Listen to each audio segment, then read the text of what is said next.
Boa noite, então, pessoal. Eu sou a doutora Aninha. Meu nome é Ana Luísa Diniz Durães Pereira. Eu sou médica formada pelo UFMG, Universidade Federal de Minas Gerais, residência em pediatria pelo Hospital das Clínicas da UFMG e tenho título em neonatologia pela Sociedade Brasileira de Pediatria e sou membro do Comitê de Aleitamento Materno da Sociedade Mineira de Pediatria. Eu, a Carol e a Paulinha nos unimos, somos 3 médicas e mães nesse projeto Conexão Infância, que é um projeto voltado para a educação parental. Então, a gente vai focar nesse primeiro momento do nosso projeto, nos primeiros 1000 dias do bebê e da criança, em 3 pilares: alimentação, sono e desenvolvimento. Para informar os pais, os cuidadores, as famílias, com informações científicas de qualidade a respeito da primeira infância. Bem-vindos ao nosso projeto e esse é o nosso último webinar. Então, eu vou falar um pouco sobre a alimentação a partir de 1 ano, 12 meses, até os 2 anos. Nas outras aulas que eu falei sobre alimentação de 0 a 6 meses, de 6 meses a 12 meses, eu foquei muito na questão do aleitamento materno, né? Que é o principal alimento padrão ouro.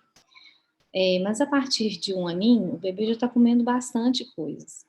E a criança já entrou num desenvolvimento muito grande. A Paula vai falar um pouco mais sobre isso, mas é um bebê, né, que já consegue talvez até andar com apoio, ou às vezes sem apoio, que já consegue pegar uma colher e levar à boca, comer sozinho, ou com as próprias mãos.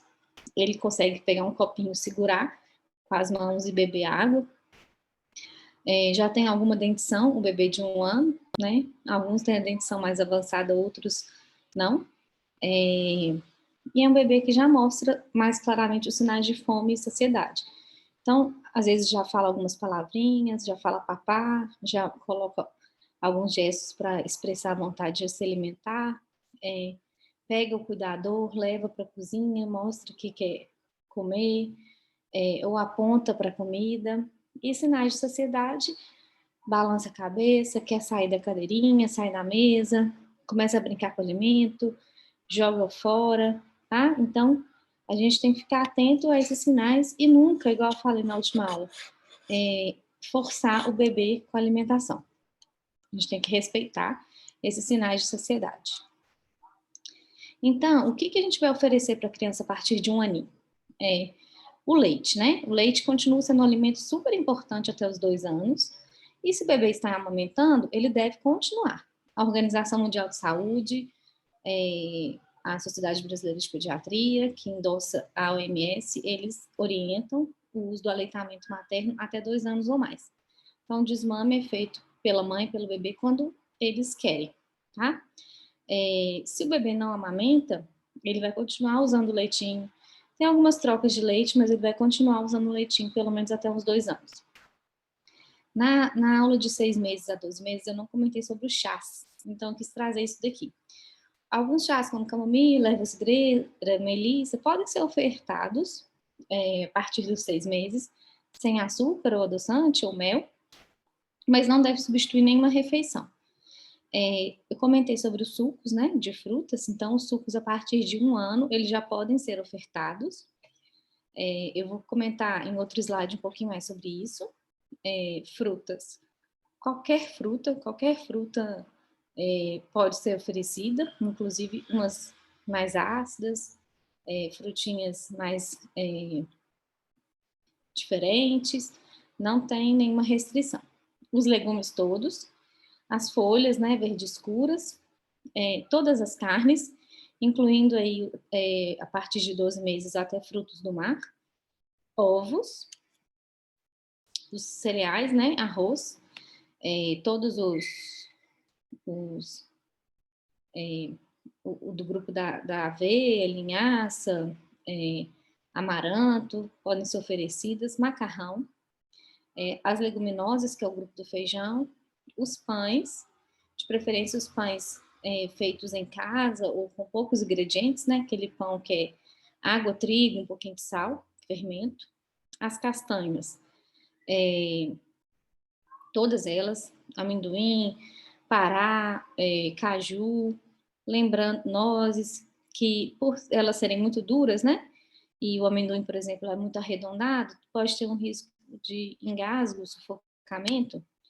Então, não é recomendado oferecer inteiro. A gente ou tritura, ou oferece em forma de pastas, ou picadinhos, ou preparar em alguma receita, por exemplo, um bolinho, um pão, tá?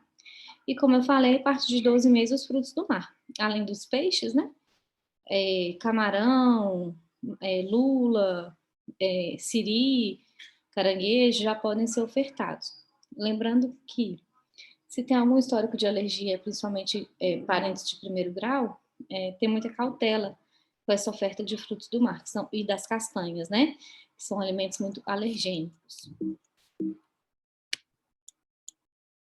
Eu falei sobre o leite, então, assim, a partir de 12 meses, o bebê já pode ter o contato com o leite de vaca mesmo e os seus derivados. Então, assim, algumas preparações, como pães, bolos, algumas receitas, né? Já pode ser usado leite. Ou se a criança não está em aleitamento materno, a mãe pode ter a opção de oferecer o leite integral da vaca. Nesse momento, eu queria frisar que o ideal é fazer uma escolha consciente de um leite que seja sem muito conservante. Tem muitas opções hoje em dia que o único ingrediente é o leite integral. Queria comentar que o leite desnatado e semidesnatado não é indicado para o menor de 2 anos, porque ele tem muito pouca gordura, e a gordura é super importante para o desenvolvimento neurológico da criança. Além do que, ele também é mais pobre em vitaminas e minerais do que a criança precisa. O leite integral ele pode ser ofertado puro, tá? Não precisa ser diluído a partir de 1 ano, e a gente não acrescenta nenhuma farinha, ou tipo um chocolate, um achocolatado, tá? Se o bebê ele não amamenta, ou se ele tem um aleitamento misto, por exemplo, ele mama o leite materno e uma fórmula, as fórmulas podem ser mantidas a partir de 12 meses até 24 meses, mas lembrar que ou vai ser o número 1, número 2 ou número 3, tá? Fórmulas a partir de 12 meses, tá certo? Composto lácteo são alguns produtos que não devem ser confundidos com as fórmulas. Na farmácia, a latinha tem a mesma cor, até o mesmo nome parecido, mas ele não é fórmula. Eles são produzidos com uma mistura de leite, pelo menos 50% de leite, e outros ingredientes que são não lácteos, tá? E esses compostos lácteos, eles costumam conter muito açúcar, outros aditivos, tá? Então, a gente tem que tomar cuidado e a gente não indica o uso de composto lácteo para o bebê de 12 a 24 meses. Então, é melhor ou manter o uso da fórmula infantil mesmo, que é um leite preparado, próprio para o bebê, de maior qualidade, em termos nutricionais também ele é melhor, ou o próprio leite integral de vaca. Então, em relação aos sucos, sempre a primeira opção é oferecer a fruta in natura, descascou, picou, amassou ou pegou um pedacinho, é muito mais saudável para a criança. Por quê? A fruta já tem as fibras, tá? Estimula a mastigação. Ela, por exemplo, muitas pessoas fazem suco e adicionam açúcar ou mel, tá? Quando a fruta é batida ou espremida, o índice glicêmico dela fica muito aumentado, porque normalmente você usa mais de uma fruta, tá? E ela perde as fibras. Então, a partir de 1 ano, pode ser ofertado suco natural, mas no máximo 120 ml por dia, tá? Ele pode fazer parte da refeição, por exemplo, depois de um almoço, mas sempre ao término da refeição, para a criança já estar saciada e tomar só aquele suquinho ali depois da refeição. Eu comentei na última aula que a partir de 6 meses, com a introdução alimentar, até um ano, né, até 12 meses, não se acrescenta o sal na comidinha, tá? Então, almoço e jantar sem sal. A partir de 12 meses, a criança já pode comer a comida da casa, da família. Então, ela é preparada com óleo vegetal em pequena quantidade, temperos naturais, igual eu comentei na última aula, cebola, alho, salsinha, cebolinha, coentro, manjericão, tomilho, orégano, especiarias, e um pouco de sal, uma quantidade mínima de sal. Então, para vocês terem uma ideia, uma família de 4 pessoas, né? Papai, mamãe, um filho e mais algum cuidador. 1 quilo de sal deve durar mais ou menos 2 meses e meio, tá? Outros temperos, principalmente aqueles que são vendidos em pozinho, cubos, caldo, né? Eles não devem ser usados para temperar comida, né? São ultraprocessados, muito ricos em sódio, que é o sal, e outros aditivos, tá? Então a gente não deve temperar a comida da família com esse tipo de tempero quando tem crianças. Então eu falei muito o que já pode ser ofertado a partir de 12 meses. Então, resumindo, já pode ter um pouco de sal na comida, leite derivados, tá? Leite de vaca, né, que eu falo. Frutos do mar e o suco. Então, o que não oferecer de 12 a 24 meses? Açúcar, né? Até 2 anos, a gente fala zero açúcar, por quê? O consumo de açúcar nesses primeiros 1000 dias aumenta a chance de ganho excessivo de peso e ocorrência de outras doenças no futuro, como diabetes, hipertensão, câncer. Lembrando da cárie, né? Que pode provocar cárie. Além disso, a criança, desde que começa a se alimentar, o leite, tanto materno como fórmula, ele tem um sabor muito adocicado. Então, a criança já tem naturalmente preferência pelo doce. E se ela for acostumada com preparações muito açucaradas, pode ter dificuldade de aceitar outros alimentos que não são tão doces assim, como verduras, legumes, tá? E outros alimentos saudáveis, incluindo frutas. Alimentos industrializados. Então, tudo aquilo que você abre um pacote, tá? Ele é um alimento processado ou até mesmo ultraprocessado. Então, isso a gente não deve oferecer para o bebê até 2 anos. O café, que é um hábito muito brasileiro, café com leite, não deve ser ofertado para menores de 2 anos pela presença da cafeína mesmo. E aí eu comentei nas castanhas, né? Que são alimentos duros e redondinhos e tem um risco de engasgo.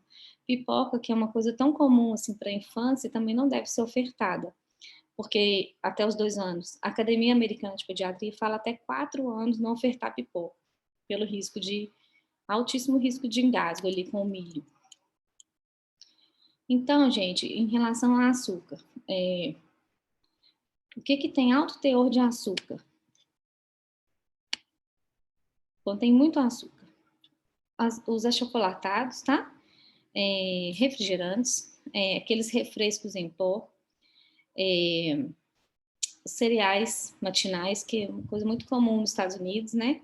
As farinhas lácteas, as farinhas de cereais, que mucilon, que colocam, é muito comum de colocar em leite, gelatina, tem pessoas que acham que gelatina é um alimento bom, saudável para o bebê, e, no entanto, ou ela tem açúcar, ou se ela é diet zero, ela tem adoçante, né? E ela é muito artificial.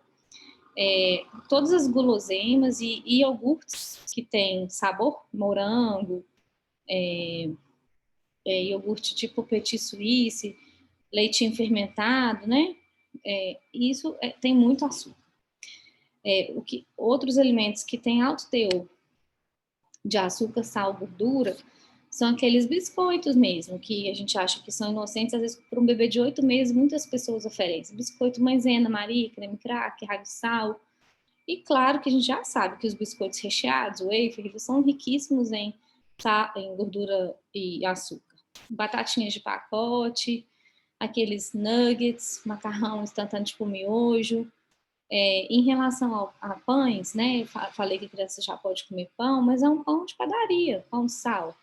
Um pão de forno, uma bisnaguinha, até o pão de queijo que já vem pronto para assar, eles são muito ricos em gordura e sal. Salsicha. Então, esses alimentos não são recomendados para menor de 2 anos. Então, na última aula eu não coloquei esse slide de 9 a 11 meses, mas olha lá como que deve ser a alimentação até 1 ano. Água, no copinho à vontade, ao longo do dia. Leite materno, tá? Aí vem lá, 2 frutas, já pode comer uma uvinha, a melancia, pode pegar com a mão e comer. almoço e jantar. Então, ali o almoço inclui um macarrão, feijão, legume, um ovo. O jantar tem uma carne, um macarrão, outro legume diferente, feijão. E o que muda entre 1 e 2 anos de idade? O aleitamento pode continuar sendo a primeira escolha, o leite materno continua sendo um leite com todos os nutrientes que o bebê precisa até 2 anos, tá? Água ofertada ao longo do dia, pelo menos aí 2 porções de frutas e o almoço e o jantar. Então, vocês observem que a alimentação até 2 anos, ela continua sendo uma alimentação mais natural, tá? Regada de frutas, legumes, alimentos in natura e de preferência pouco processados. Então, o arroz, o feijão, eles vêm no pacote, mas é diferente do que comprar outro tipo de alimento que é empacotado. Então, mostrando aí uma ideia de um pratinho saudável e equilibrado.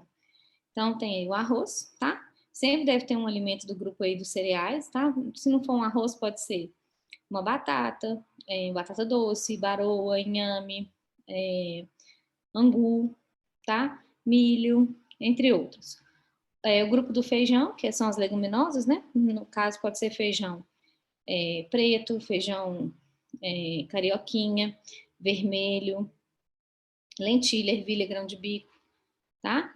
Aí sempre tem ovos ou carnes de boi, frango, peixe, porco, cordeiro, miúdos, né? Fígado, legumes e verduras. Então, a gente pode usar sempre uma verdura verde escura, refogada, né? Lembrando aí que podemos usar jiló, quiabo, abóbora, abobrinha. Então, 2 a 3 tipos de legumes diferentes, é interessante. E a quantidade? A melhor maneira de saber se a quantidade que o bebê está comendo está adequada é acompanhar o crescimento, tá?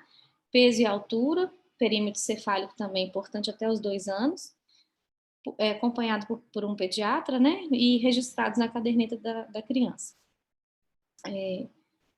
Mas ali tem uns exemplos de refeições que podem ser preparadas para a família toda. Em média, de 3 a 5 colheres de sopa, só para você ter uma ideia no total da comidinha. Então, os pratinhos ali estão todos coloridos, tá bom? Contendo aqueles 4 ou 5 grupos de alimentos que eu falei. Então, vamos supor, um bebê de 1 para 2 anos. No café da manhã, ele pode mamar, né, o leite materno ou outro leite e comer uma fruta. Ou então, a partir de 1 aninho, ele já pode tomar um café da manhã com a família. Ovo mexido, pode comer um pão caseiro, ou colocar uma aveia na fruta. Muitas famílias têm o hábito de colocar tapioca, ou aipim, ou cuscuz, né? Batata doce, mais o leite.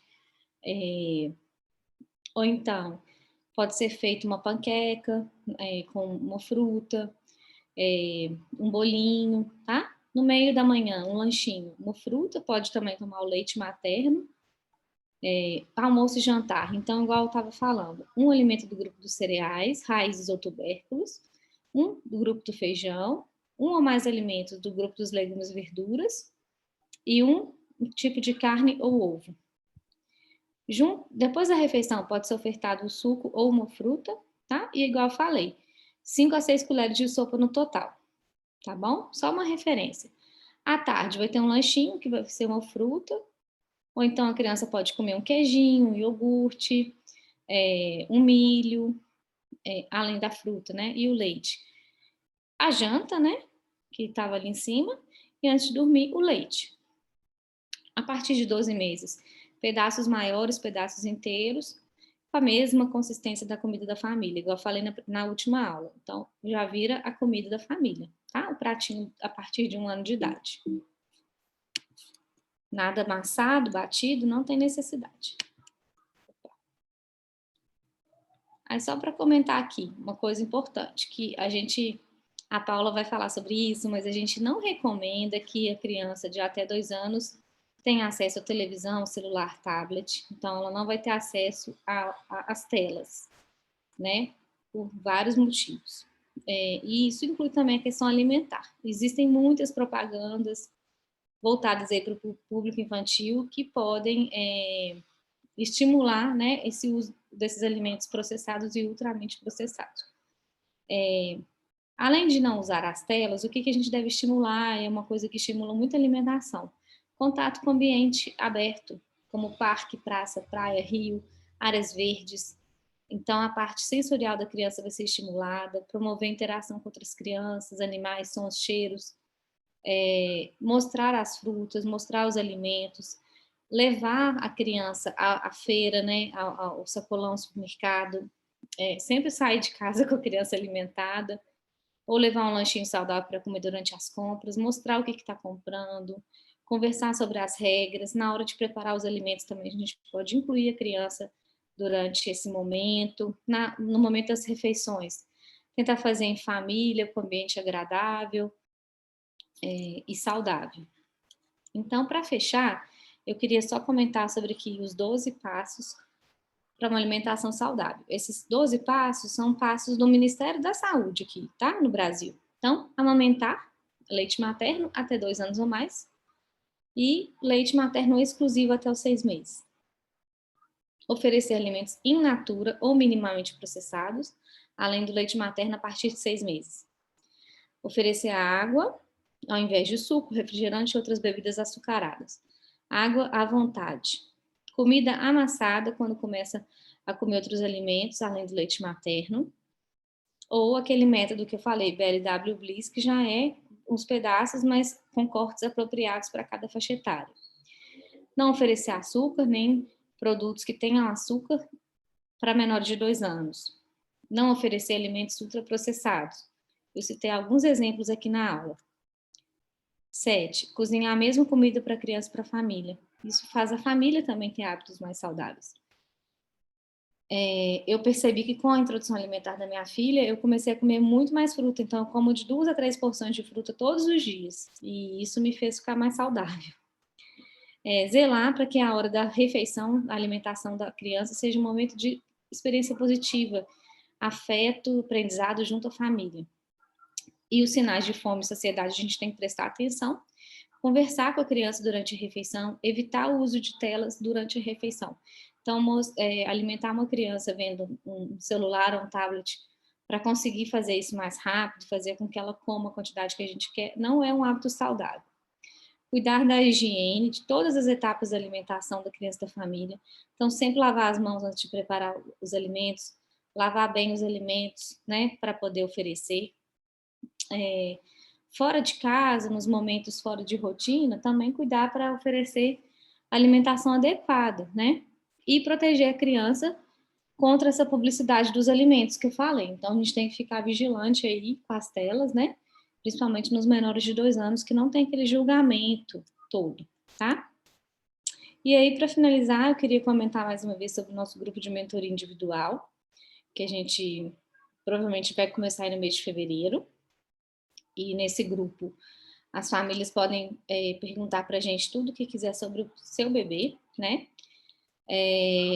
Usar acesso aos materiais bônus e ao nosso curso completo, que já está prontinho, em Conexão Infância. Gravamos com todo carinho, explicando passo a passo, desde o nascimento até os 2 anos, tudo que a gente deve observar nos primeiros 1000 dias do bebê. Muito obrigada, e agora eu convido a doutora Carol para falar um pouquinho do sono do bebê de 1 a 2 anos.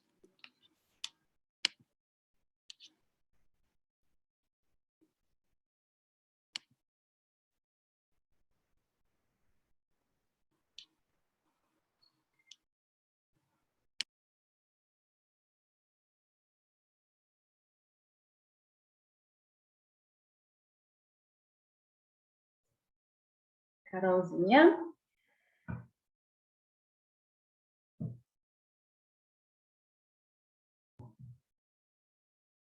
Eu acho que eu vou tentar ir.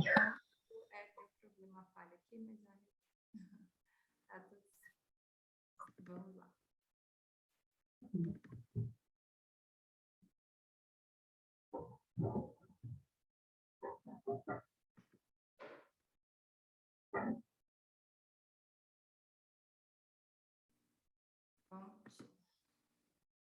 Boa noite, meu nome é Carolina de Castro, Sou médica otorrinolaringologista pelo Hospital das Clínicas da Universidade Federal de Uberlândia, possuo título de especialista pela Associação Brasileira de Otorrinolaringologia, sou mestre em Educação de Saúde e possuo capacitação em Medicina do Sono pela Associação Brasileira de Otorrinolaringologia.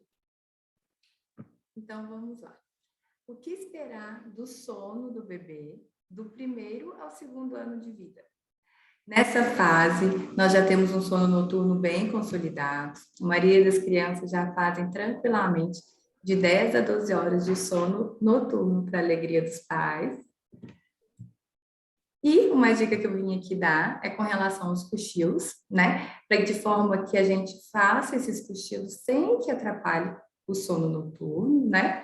Então, as crianças de 12 a 18 meses, que ainda possuem uma média de 2 cochilos durante o dia, que o último cochilo não seja realizado muito tarde, devendo observar aí que ele ocorra pelo menos 4 horas antes do início do ritual do sono noturno, não devendo ultrapassar 2 horas de sono.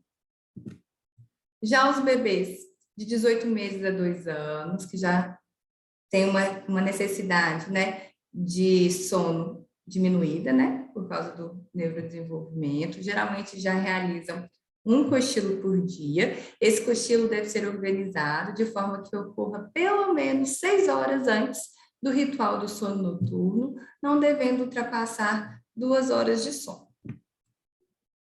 E por que o sono é tão fundamental para o desenvolvimento da criança?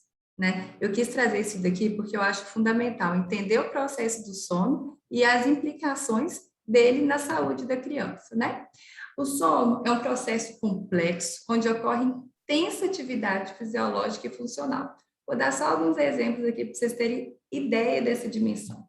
Na fase N3 do sono, é onde ocorre a consolidação da memória, do aprendizado, é onde eu desenvolvo uma melhora da minha atenção, é onde ocorre a liberação do hormônio do crescimento. Na fase REM, é onde eu conecto as habilidades e as experiências vividas com as habilidades e experiências pregressas. Então, eu faço essa conexão. É importante para a memória autobiográfica da criança. É importante também para a criança processar as experiências traumáticas que, às vezes, ela vivenciou durante o dia. É onde ocorre também a reparação cerebral através da síntese de proteínas. Então, o sono exerce um papel fundamental no crescimento e desenvolvimento infantil. Estima-se que os distúrbios do sono da infância estejam presentes de 20% a 30% da população nessa fase de vida, tendo uma prevalência ainda mais elevada nas crianças com doenças neuropsiquiátricas. Vou citar alguns exemplos aqui. Por exemplo, autismo, hiperatividade, né? A presença dos distúrbios do sono eleva o risco, né? Porque a gente viu anteriormente o quanto o sono é importante, né? De alterações metabólicas, comportamentais e do neurodesenvolvimento, tais como distúrbios do humor, déficit de atenção, comprometimento do aprendizado e da memória. E qual é o distúrbio do sono mais prevalente?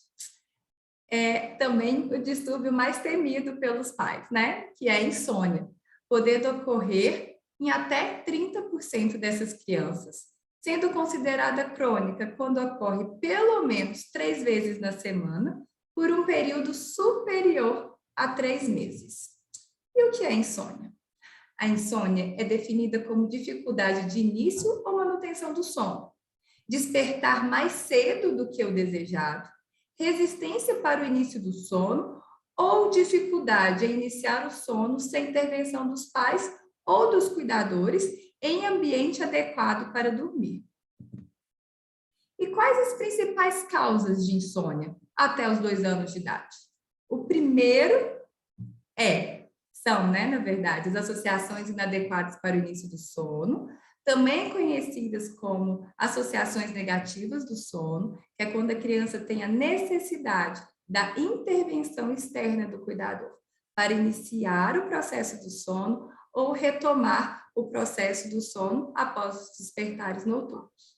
Alterações gastrointestinais, como as cólicas, refluxos gastroesofágicos, ingestão excessiva de líquidos à noite, doenças infecciosas agudas, como resfriado, que vai deixar o nariz da criança mais obstruído e ela vai ter um incômodo, um desconforto, né, para poder respirar.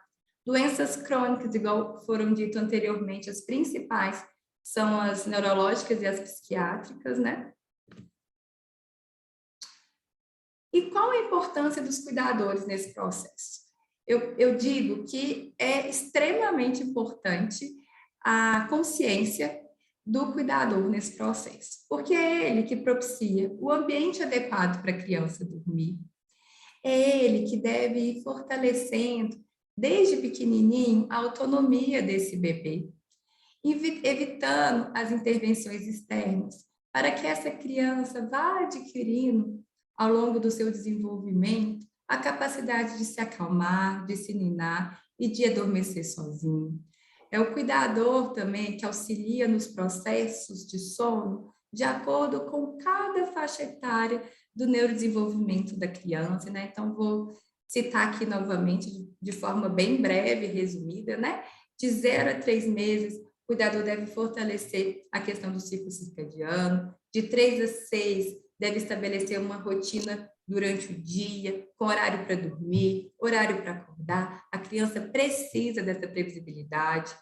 De 6 a 12 meses, o cuidador vai retirar, de preferência, de 6 a 9 meses, que elas ainda não estão tão consolidadas, as associações negativas do sono, que porventura foram introduzidas, né, no meio desse processo aí. Vai estabelecer também o ritual do sono noturno, que é importantíssimo, porque ele realmente melhora os índices de sono dessa criança, melhorando o tempo total de sono e diminuindo despertares noturnos.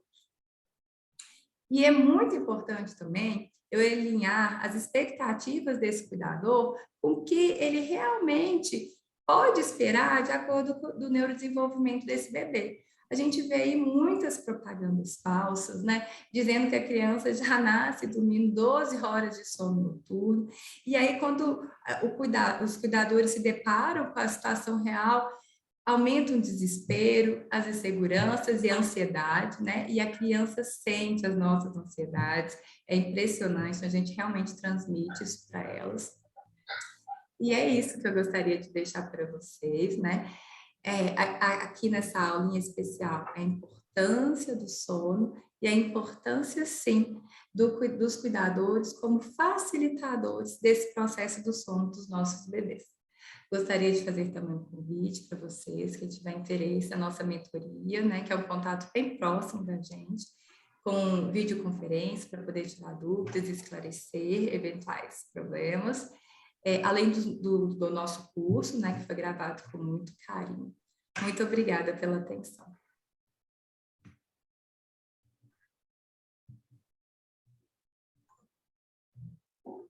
Oi, gente, boa noite. Vou começar aqui.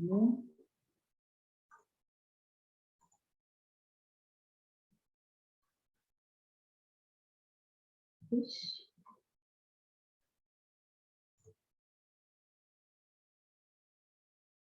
Deixa eu ver aqui.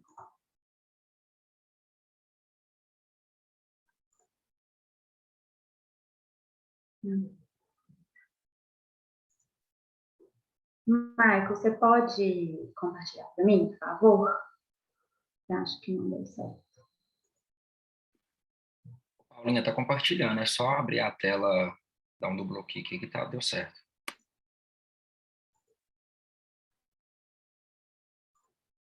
Aqui é que eu não sei mexer.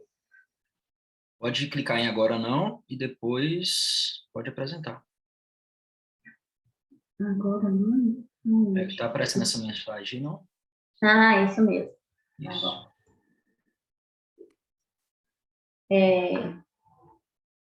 Aqui eu só não sei colocar no modo de apresentação. Mas acho No que dá menos para ou ir. mais, o quarto botãozinho ali, eu acho que deve ser ele. Ah, ótimo. Pronto, já tá bom. Não, não deu não.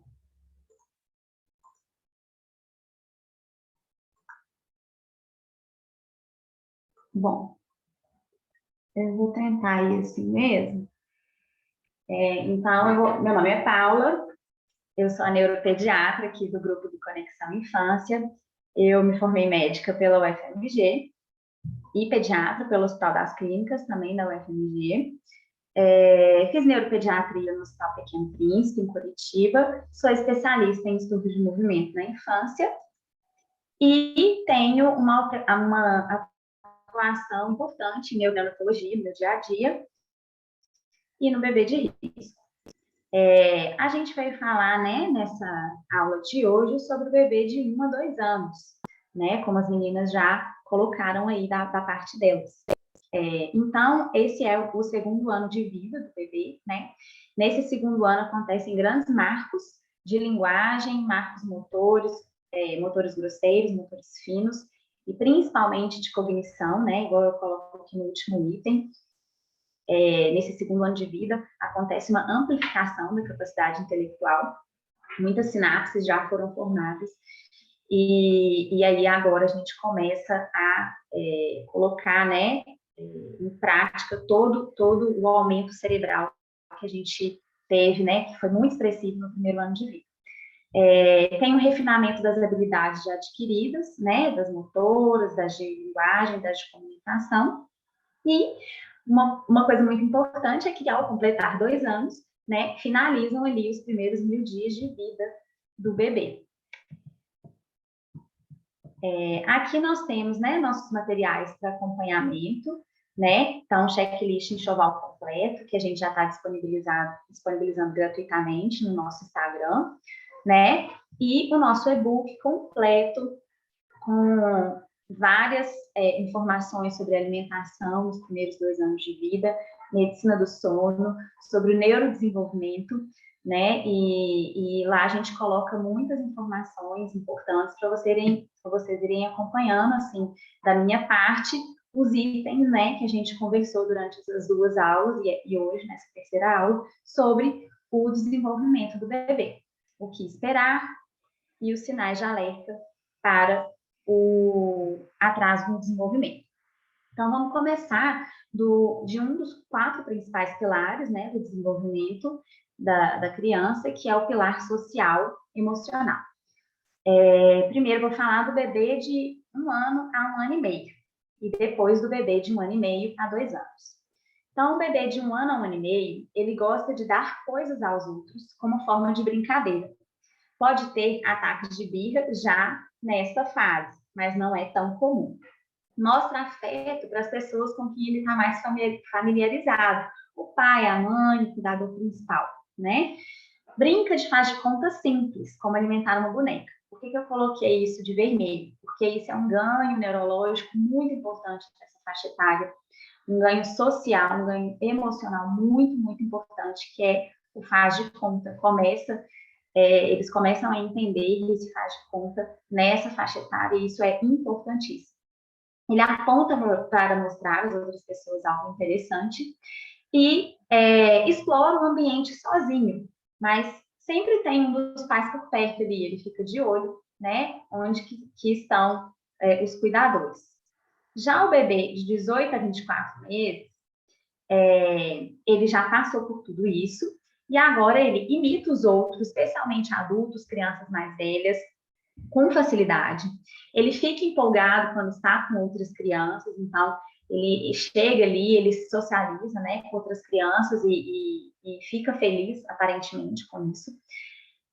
Muito importante, cada vez mais independência ele demonstra, inclusive em relação aos cuidadores, e começa o comportamento desafiador de fato, né? Então, você pede a criança para fazer alguma coisa, ela faz exatamente o contrário. E é por esta fase que estou passando com o João Gabriel. Coloquei ele aqui do lado para vocês verem. E ele está exatamente nessa fase de que você pede para fazer uma coisa, ele faz exatamente o contrário, com um comportamento realmente desafiador. Isso também é importante, mais para frente a gente vai falar por quê. Outra questão, a criança brinca ao lado de outras crianças, ainda brinca separadamente, mas começa a incluir, começa a dividir a brincadeira, né? Que anteriormente ela ainda não tem essa capacidade. De linguagem e de comunicação. É um segundo grande pilar do neurodesenvolvimento. O bebê de 12 a 18 meses, ele fala cerca de 3 palavras aos 12 meses. Geralmente, ele fala papai, mamãe, já com sentido, igual eu falei na última aula. Então, o papá é realmente o papai, ou então a comida, né? E o mamá é a mamãe, ou então o mamá mesmo, né?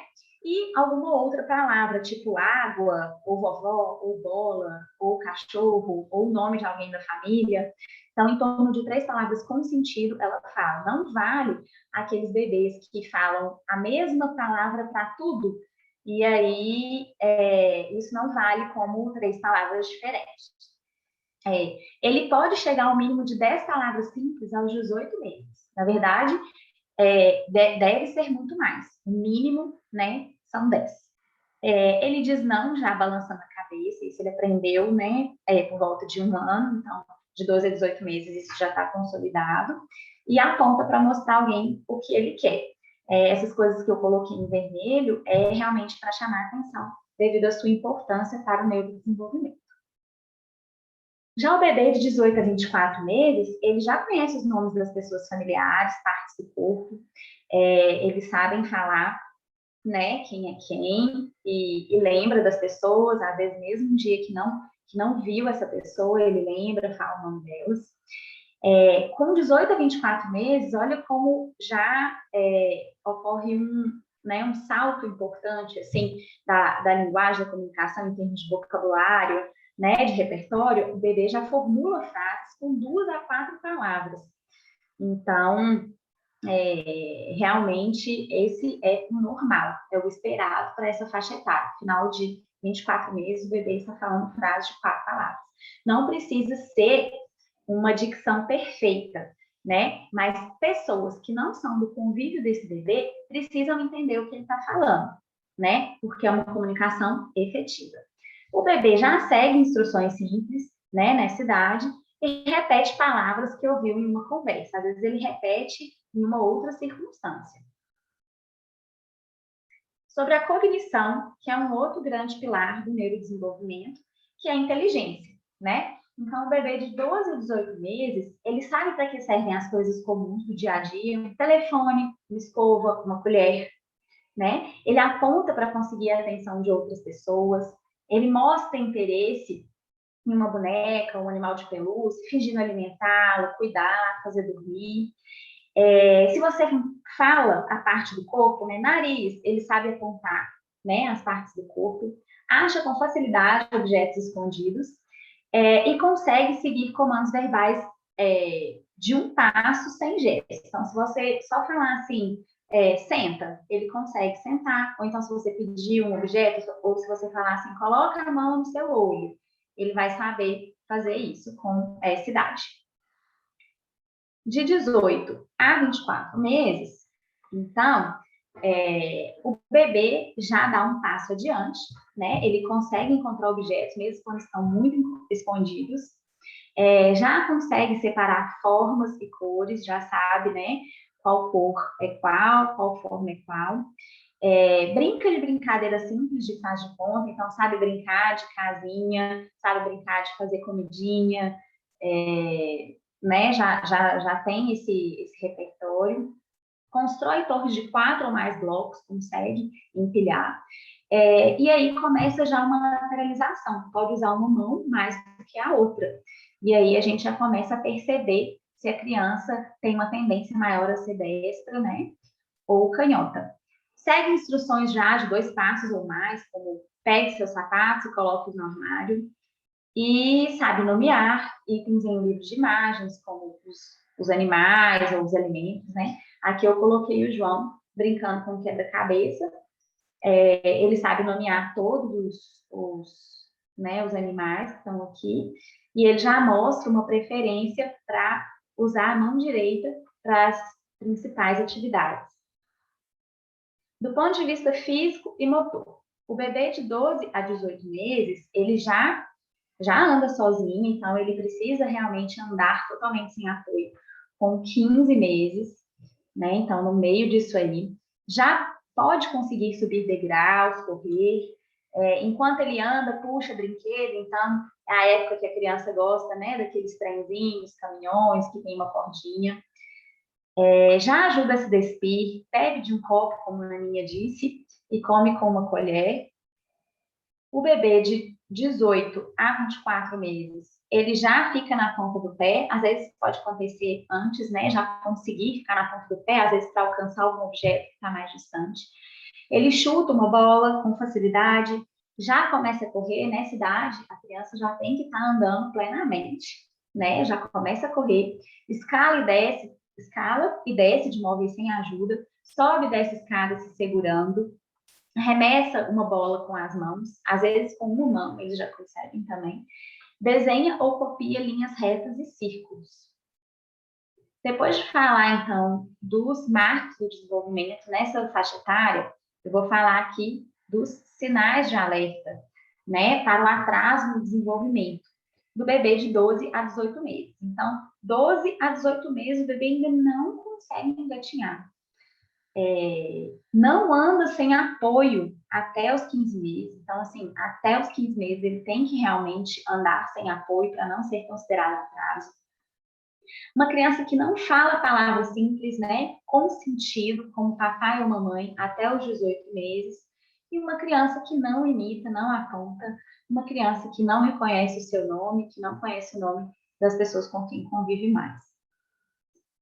Já os sinais de alerta, né, mais importantes dos 18 aos 24 meses, é um atraso de fala, né? Criança que não sabe falar frases de 2 palavras, pelo menos, como quer mamar ou quer o colo, enfim, coisas simples mesmo, que ele já deveria estar fazendo com 18 meses, no máximo. Crianças que não sabem seguir instruções simples, às vezes de um comando só. Crianças que não sabem utilizar objetos do dia a dia, por exemplo, ele pega uma colher e brinca com outro fim que não o de comer, né? E criança que cai muito quando está correndo, tem que ficar atento. Agora eu vou falar um tema de interesse aí de muita gente, que é a birra, né, gente? Então, o que acontece? Nessa faixa etária, a criança, ela já começa, né, tomar consciência de si. Ela já começa a mostrar sinais de independência, né? O não é a palavra mais falada e a época do comportamento desafiador, né? Então, o que eu coloquei aqui para chamar a atenção é que a birra acontece em todas as crianças que estão em pleno desenvolvimento neuropsicomotor saudável. Faz parte, inclusive na puericultura, é até interessante, né? A gente falar com o pediatra, ou muitas vezes o pediatra mesmo pergunta se já está tendo comportamento desafiador, se já está acontecendo as birras, porque faz parte do desenvolvimento, faz parte do desenvolvimento do cérebro, da parte frontal do nosso cérebro, que é responsável pelo comportamento, e que está imatura nessa idade. Apesar de eles terem eles estarem desenvolvendo sua independência, eles ainda não sabem se autorregular. Então, por isso acontecem as birras. Então, a minha função aqui é falar, dar algumas dicas, porque precisamos saber lidar com essa fase difícil sem traumas, né? Então, um lembrete é que seu filho está com o cérebro em formação. Então, a birra acontece, né, num momento ali de conflito, que ele não sabe lidar com situações de estresse. Então, a gente precisa ensinar aos nossos filhos como contornar, né? E isso vai ser um aprendizado da vida toda, de como ele vai conduzir suas relações futuras, lembrando que somos exemplos, né? Somos exemplos dos nossos filhos. Então, eu coloco aqui algumas estratégias, né? A primeira delas é que durante uma birra, você está ali lidando com a criança, que você falou não para determinada situação e ela, né, começa ali um comportamento desafiador, você tem que lembrar que você é o adulto da situação. manter o controle, respirar fundo, evitar gritar e não usar nenhum tipo de violência, né? Nenhum tipo de violência, gente. Física, então, muito menos. Mas chantagem também é um tipo de violência psicológica e deve ser evitada. E aqui eu coloco algumas estratégias para minimizar o seu estresse perante a situação, né? Porque ele já está numa situação difícil. Então, primeira coisa, respira fundo, em torno de 5 segundos. Pense muito antes de falar qualquer coisa e maneire o tom. Evite gritar. Avisa a criança que você também não está bem. E você, às vezes, quando ela está ali dando aquele ataque, você pode ir em outro cômodo, respira fundo e volta para poder contornar a situação. Mantenha o controle. Então, sempre coloque-se à altura dos olhos da criança. Durante os ataques de birra, né? Aqueles ataques que a criança está deitada no chão, está chorando, está gritando, né? Em ambientes públicos, em casa, o que for. Ofereça colo, abraço, carinho. Mostre que você está presente, que você é aconchego e que ele pode confiar em você. E ali ele está numa situação de fragilidade. Então, ele precisa entender que você ali é o porto seguro dele, que ele pode acontecer o que for, que você estará ali por ele. Então, não é na hora da birra que a gente educa, porque a criança não está racionalizando nada do que está acontecendo ali. Não adianta, ele não vai ouvir o que você está falando. Uma outra dica que eu costumo dar, muita gente fala do cantinho do pensamento, né? Enfim, para colocar a criança como se fosse um castigo, na verdade é um castigo, pedindo uma criança de 2 anos, isso acontece também, a mesma orientação para crianças até 3 anos, elas não entendem o que é o castigo, né? Por que elas estão ali? Por que meu pai e minha mãe mandou eu ficar aqui parada? Não estou entendendo nada. Então, a gente troca pelo cantinho do aprendizado ou cantinho da calma, né? O nome que vocês encontrem juntos, né? Nesse cantinho, ao invés de você colocar a criança sentada num canto lá, parada, quieta, tendo que pensar no que ela fez, isso não é legal, coloque coisas que a criança gosta. Então, livros, brinquedo preferido, ou coloque uma música que ela gosta para tocar, leve ela para um ambiente que ela está mais familiarizado. A criança pequena não entende o que é castigo, então ela não vai conseguir elaborar o porquê de estar ali, aprender o que deveria ter sido feito, né? Os sentimentos devem ser nomeados, então, o que você sentiu? Você sentiu raiva? Você sentiu tristeza? Você sentiu alegria?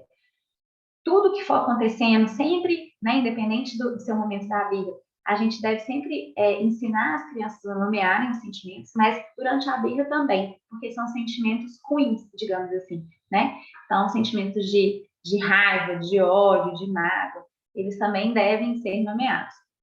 É preferível que toda essa situação que culminou na birra seja recapitulada e ensinada depois que a criança se acalmou. Assim, ela vai poder ter um aprendizado.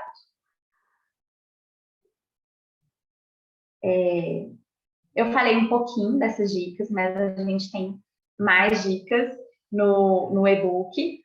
E aproveitando aqui também para falar do grupo de mentoria individual, né? No grupo de mentoria tem acesso ao nosso curso completo. E nesse curso, que a gente já gravou com muito carinho, muita dedicação, muito estudo, eu também falo sobre essas questões, né, da birra e outras estratégias também para lidar de forma gentil com o seu bebê nesse momento tão desafiador, né, da maternidade. Além disso, né, o grupo de mentoria tem 4 videoconferências, provavelmente vai ser no mês de fevereiro, e você poderá perguntar o que você quiser sobre o seu bebê para nós 3, eu, Carol e a Aninha, além de 12 meses participando do nosso grupo VIP do Facebook, você vai poder tirar todas as suas dúvidas durante todo esse tempo, e além, né, do nosso curso, que vai estar incluído, tem acesso também a materiais bônus que vamos disponibilizar todos os meses.